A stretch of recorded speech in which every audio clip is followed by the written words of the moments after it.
तदा यदा हि धर्मस्य ग्लानिर्भवति भारत अविद्यानां धर्मस्य तदात्मानं सृजाम्यहं पवित्राणाय साधूनां विनाशाय दुष्कृता धर्म संस्थापनार्थाय संभवामि युगे युगे।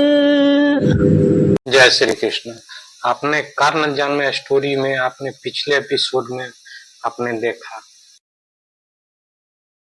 कर्ण ने बोला मैं यहाँ सारे अंग के लिए जल लेने आया। तो दानव गुस्से में जोर से बोला, अंगराज तुम राजा हो या विदूषक, तुम्हें इतना भी ज्ञात नहीं कि इस जल पर मगध का अधिकार है।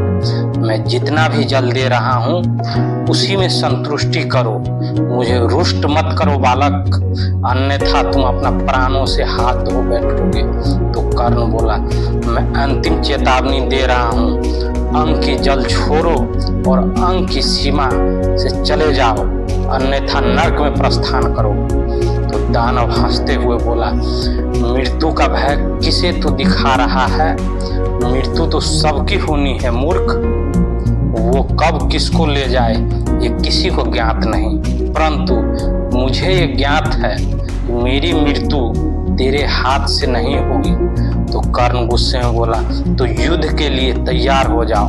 फिर दानव गुस्से में बोला अंगराज मैं तुझे एक बार चेताया, 2 बार सावधान किया, अब तुझे अंतिम बार चेतावनी दे रहा हूँ, अब भी समय है लौट जाओ, अन्यथा मृत्यु के प्राप्त हो जाओगे।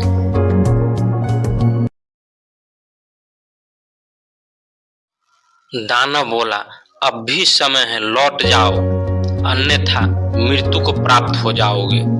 तुम्हारे ये बाण मुझ तक पहुंचे इसमें मुझे संदेह है, परंतु ये सूचना मगध नरेश तक पहुंच गई कि मुझ पर अंगवासियों ने आक्रमण किया है, तो अंग प्रदेश का अस्तित्व मिट जाना निश्चित है। तो कर्ण बोला मैंने अंग के अस्तित्व मिलाने के लिए ही धनुष उठाया हूँ, और गुस्से में बोला सावधान। और कर्ण ने दानव पर बाण संधान कर दिया, और बाण दानव तक पहुंचता तभी रास्ते में ही बाण को पितामह का बाण ध्वस्त कर दिया। तभी दानव और अंगराज आश्चर्य में पड़ गया किसका बाण था।